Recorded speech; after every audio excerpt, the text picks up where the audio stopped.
ভাতার বাজারে একটি যাত্রী প্রতীক্ষালয় রান্নাঘরে পরিণত হলো। মঙ্গলবার 2টোর সময় প্রশাসনের নজরদারির দাবি জানালেন স্থানীয়রা। এখানে হলো ওইখানে এসে ঝড়ের সময় এসেছিল, সামনে ব্যাংক আছে, স্কুল আছে, হ্যাঁ স্কুলে কেউ থাকতে পারে না। হ্যাঁ, এটা প্রতীক্ষালয়? হ্যাঁ, প্রতীক্ষালয় হয়েছে। এটা কি এমনি উনি দখল করে বসেছেন? ও দড়ি দখল না, ঝড় জলেতে এসে মাথা খুব ডিস্টার্ব আছে, সেই কারণে এখানে থাকে। হ্যাঁ, কিছু করেন না। এখানে তো আমি দেখছি আগুনও জ্বলছে। হ্যাঁ, আগুনও জ্বলছে, রান্না বান্না নিজেই করে, নিজেই ঘুরে করে, সবই করে থাকে এখানে।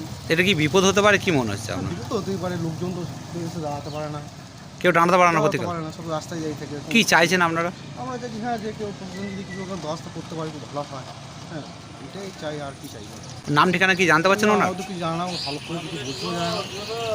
দূর থেকে দেখলে আপনার মনে হতেই পারে এটি কোনো রান্নাঘর বা বসত বাড়ি। আদৌ কিন্তু তা না। ভাতার পঞ্চায়েত সমিতির উদ্যোগে তৈরি করা হয়েছিল ভাতার গার্লস হাই স্কুলের সামনে একটি যাত্রী প্রতীক্ষালয়। বর্তমানে তা এক মানসিক ভারসাম্যহীন মহিলার দখলে। ওই যাত্রী প্রতীক্ষালয় নাকি খুবই গুরুত্বপূর্ণ ছিল, কারণ গার্লস স্কুলের ছাত্রীরা ওই যাত্রী প্রতীক্ষালয় থেকে বাস ধরত। পাশেই রয়েছে একটি ব্যাংক, ব্যাংকেও বহু মানুষের যাতায়াত, তারাও যাত্রী প্রতীক্ষালয় থেকে বাস ধরতেন। কিন্তু এক মানসিক ভারসাম্যহীন মহিলা 1 মাস যাবত ওই যাত্রী প্রতীক্ষালয় দখল করে রয়েছেন। ভয়ে সেই যাত্রী প্রতীক্ষালয়কে প্রবেশ করেন না। পাশাপাশি তিনি মানসিক ভারসাম্যহীন হওয়ায় সকাল সন্ধ্যা কোনো সময় না মেনেই অনবরত আগুন জ্বালাচ্ছেন। ওই যাত্রী প্রতীক্ষালয়ে যে কোনো সময় বড় দুর্ঘটনা ঘটে যেতে পারে স্থানীয়দের দাবি। তাই মানসিক ভারসাম্যহীন মহিলার কোনো একটা ব্যবস্থা করে যাত্রী প্রতীক্ষালয়টিকে আবার আগের রূপে ফিরিয়ে আনার দাবি জানালেন ভাতার বাজারের ব্যবসায়ীরা এবং সাধারণ মানুষেরা। এটা একটা প্রতীক্ষালয়। আমি প্রশাসনের দৃষ্টি আকর্ষণ করছি এবং অনুরোধ করছি স্থানীয় প্রশাসনকে, এই প্রতীক্ষালয়টা দীর্ঘদিন ধরে একটা মানসিক ভারসাম্যহীন এক ব্যক্তি রয়েছেন, তিনি কথাও বলতে পারছেন না যে তার কোথায় ঠিকানা বা কিছু। মহিলা রয়েছে এবং দীর্ঘদিন ধরে রয়েছেন এখানে। একটা গুরুত্বপূর্ণ জায়গা, কারণ গার্লস স্কুল আছে, গার্লস স্কুলের বিভিন্ন গ্রাম থেকে বিভিন্ন প্রান্ত থেকে ছাত্রছাত্রীরা আসেন, শিক্ষক শিক্ষিকারা আছেন। এখানে ওয়েটিং রুমে তারা ঝড় বৃষ্টিতে কিছু সময়ের জন্য অপেক্ষা করেন। ব্যাংকও রয়েছে।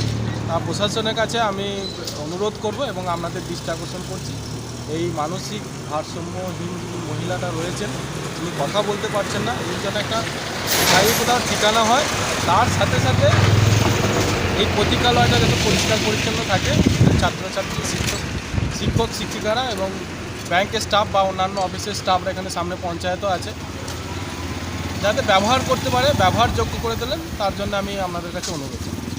এই প্রতীক্ষালয়টা দেখুন, এটা ভাতার পঞ্চায়েত সমিতির উদ্যোগে এই প্রতীক্ষালয়টা হয়েছে। এরপর জাতি ধর্ম দল নির্বিশেষে এই মহিলা ব্যক্তি মানসিক ভারসাম্যহীন, বারবার কথাও বলতে পারছেন না, একটা যেন স্থায়ী ঠিকানা হয়। দাদা আমি এখানে দেখছি এটা ব্যবহারযোগ্য করে তোলার একটি দাবি। দাদা আমি দেখছি এখানে কেউ নেই, অথচ আগুনও জ্বলছে। হ্যাঁ, আগুনও জ্বলছে। মানসিক ভারসাম্যহীন, এতে বিপদ হতে পারে। তো এতে বিপদ হতে পারে, কেউ কিছু বলছে না। শীতের রাতে উনি কোথায় যাবেন? শীতের রাতে উনি কোথায় যাবেন? এটা একমাত্র যদি কেউ সদ্ব্যবহার করতে পারে বা সদ উপায় করতে পারে বা ওনার ঠিকানা যদি কেউ বার করতে পারে, তাহলে স্থানীয় প্রশাসনই পারে, পুলিশই পারে। তো পুলিশের কাছে আমি একটা অনুরোধ করছি। রাজকুমার হাজরা, স্থানীয় বাসিন্দা। ভাতার থেকে আমিরুল ইসলামের রিপোর্ট, সুন্দর বাংলা নিউজ।